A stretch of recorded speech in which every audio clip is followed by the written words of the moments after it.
Hi, it's Sylvester. I'm sorry about the lighting. Usually, when I film during the day, I film by the window because that's where the best lighting is. However, I just filmed this video, and when I watched it back, the video was completely out of sync with the audio. It was a terrible mess, and I figure maybe the reason that happened is because the heater is right next to the window and maybe my computer was overheating. So, we're trying to make this video a second time. Recently, I made a video talking about the worst parts about being a trans man on testosterone, and the audio is getting out of sync with the video again. Why is this happening? Why is this happening? I'm not by the heater. This isn't fair. Why is this happening? Okay, it looks like it's back to normal again. Good Lord, you might want to just listen to this video instead of watching it because I can't guarantee the audio and the video are going to be synced up because my computer is doing something. I really need to get a new computer, but I don't want to because I am cheap. Anyways, let's talk about some of the best things about being a trans man on testosterone. The first thing is male privilege. Of course, I have to mention male privilege. Now, I will admit that most of the male privilege I experience is kind of subtle. I just feel like overall I get treated a little bit better as a man than I did when I thought that I was a woman. I feel like the fact that I'm plus sized is considered to be less of a big deal than it was when I thought that I was a girl. When I presented as female and when people thought that I was a girl, I I got a lot more comments about my weight, especially on my YouTube channel, and even in real life, people felt the need to tell me that I should lose weight, and it was like the fact that I was an overweight chick was this big crime against humanity. Like, all I had to do to be hot was to be skinny, and the fact that I wasn't skinny meant that I was offending people because as a girl, your primary goal, what gives you worth, is how hot you are to men. Like how attractive men think you are is what gives you value. And so being fat is like a crime against humanity. And so as a man, people overall just kind of treat me like I'm a normal person, and people don't point out my weight anymore. And I don't think since coming out as trans I've gotten a single comment of somebody telling me that I need to lose weight or telling me that I'm too fat. And I mean, in real life somebody called me fat one time on the street, but other than that I haven't really been people don't really seem to make as big of a deal out of the fact that I'm plus sized.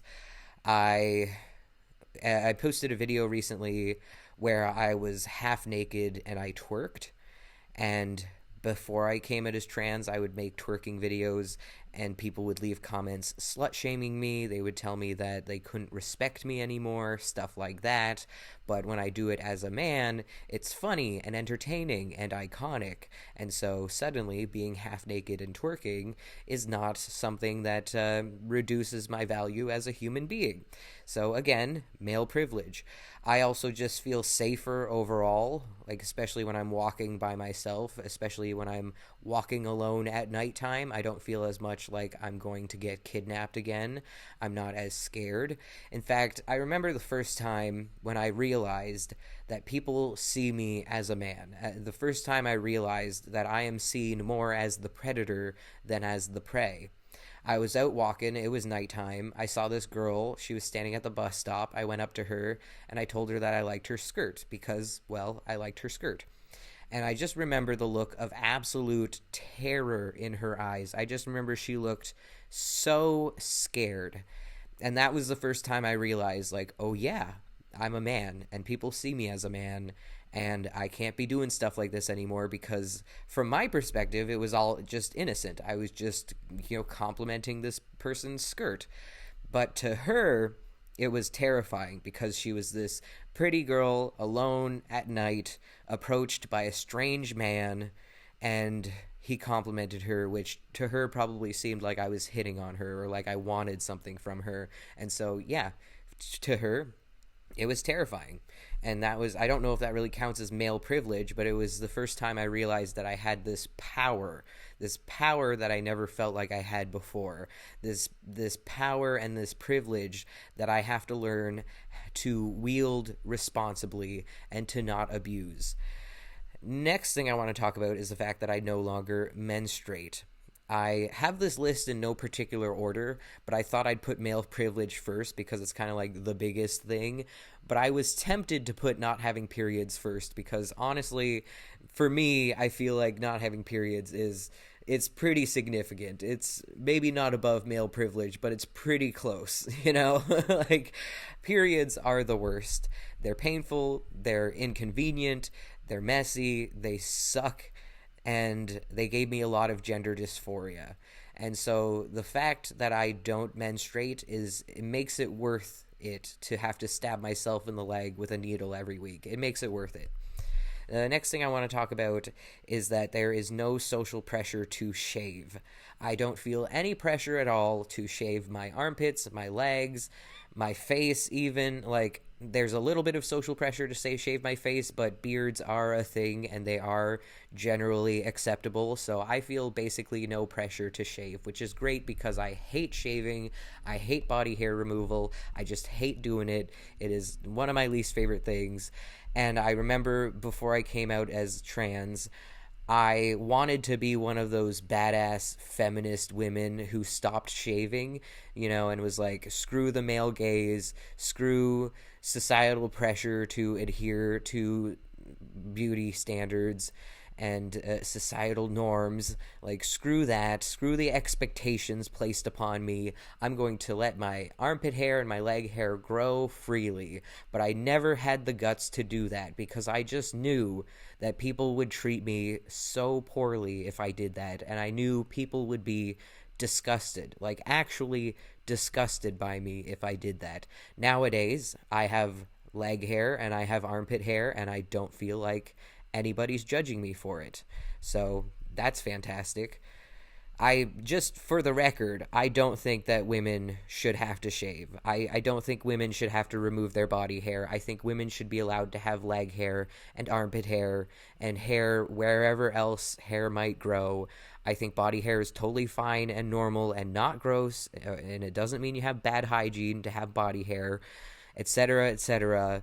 You know, shaving sucks. I get it. Hair removal sucks. I get it.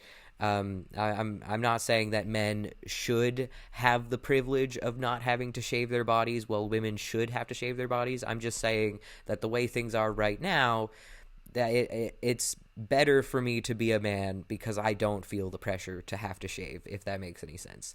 The next thing is that it made me more comfortable with my voice, and it allowed me to start singing.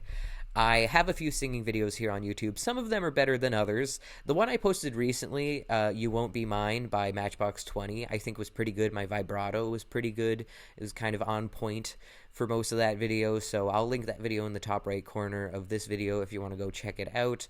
I really like my voice now a lot more than I did before I came out, and that might have just been gender dysphoria. And I'm not saying that people with testosterone have better singing voices. In fact, some of the best singers of my generation and of all time have been women and people who don't have a lot of testosterone, like Ariana Grande, Whitney Houston, Mariah Carey, Adele. There's like some amazing singers who don't have a lot of testosterone. So again, I'm not saying that men or people with testosterone tend to have better voices. I'm just saying that I like my voice better now that it's deeper because of the testosterone. And I would sing a little bit before I came out as trans, but I didn't sing very much because I just didn't like the sound of my voice, and I just thought that there was no hope for me. I thought that I couldn't learn how to sing because my voice just sucked. And then I went on testosterone and my voice got deeper, and suddenly I felt so much more okay with it, and I started singing. And at one point, I was actually a really good singer at one point, but I kind of lost it. I'm not really sure what happened, but I kind of lost my ability to sing, and I've been slowly rebuilding my singing skills and relearning how to sing. And like I said, I'm still not great, but I'm definitely a lot better than I was before I came out as trans, and my voice continues to get better, and yeah, I'm proud of that. I'm real happy with that. Next, we have the fact that I don't have to wear a bra. Bras are the worst. Now, I like the look of bras. I like seeing people in bras. I like how bras make breasts appear. I know that there are probably a lot of people out there who enjoy wearing a bra, but I was never one of those people. And I know that a lot of people are like that. A lot of people only wear bras because they feel like they have to. And the best part of the day is when they get home and they're able to take their bra off. And that was definitely me. I hated bras. They were so uncomfortable. My weight fluctuated a lot, so they would never fit quite right. There'd always be either gapping in the cup, or I would be too big, and so I'd be like overflowing over top of the bra, and the bra would like dig into my skin. And when I took the bra off at the end of the day, I'd have like marks on my chest from the bra. And there was always like two bras I would own that were comfortable, and I just alternate between them. And then when it came time to get a new bra, because the bras that I owned were getting really old and like the underwire was poking out, I would buy a new bra, and the new bra would never be as comfortable as the old bra, and so I just keep wearing the old bra even though it was broken. And it was just a pain in the butt. Plus, I'm a plus size person, and I have been for most of my life, and finding bras when you are not small is kind of challenging, because most of the stores I would go to try to buy bras, in fact, all of the stores I would go to try to buy bras didn't have them in my size because I was too big. And so that they would give me something called a sister size, which is a smaller bra that has bigger cups. And so it's supposed to compensate for the fact that the bra is not quite the right size. And the bras would technically fit, but they would never fit right, and they were never as flattering as I wanted them to be. And bras were just the worst. And I really didn't like wearing binders either. I'm really, really happy that I got chest surgery. Binders just felt like wearing a bra to me, and they were really uncomfortable, and I just really did not like binders. They just reminded me that I had breasts, and I had a lot of gender dysphoria around my breasts, and I just didn't want them. I mean, I liked my breasts, don't get me wrong. I like boobs. I'm a person who likes boobs. I'm a boob man. But I mean, mostly I'm a butt man, but I'm also a boob man. And so like I liked looking in the mirror and like playing with my boobs, squeezing my boobs. They were nice to look at. I liked them, but I just didn't like that they were part of my body. I would much prefer them if they were someone else's boobs, you know? But they were fun to play with, and they were fun to squeeze and jiggle. So, you know, it had its upsides. But for the most part, I really did not like my breasts, and I did not like having them, and I did not like wearing binders. And in the wintertime, I had this white coat that I still own, and it's like very comically oversized. And people ask me, why is your coat so big? And it's because I bought it really big so that I wouldn't have to wear a binder when I wore this coat, because it was so big that it would hide the fact that I had breasts. And so I would dread the summertime, because in the summertime I'd have to start wearing a binder again because I couldn't hide my breasts under a big coat.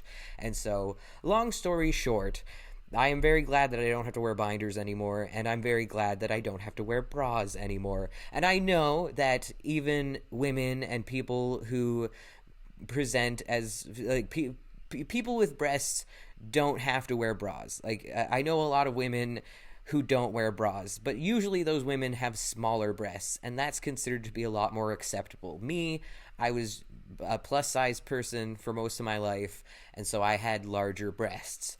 And so when I stopped wearing a bra, because at one point, before I came out as trans, I was fed up with bras, and I was like, screw it, I'm just not going to wear one.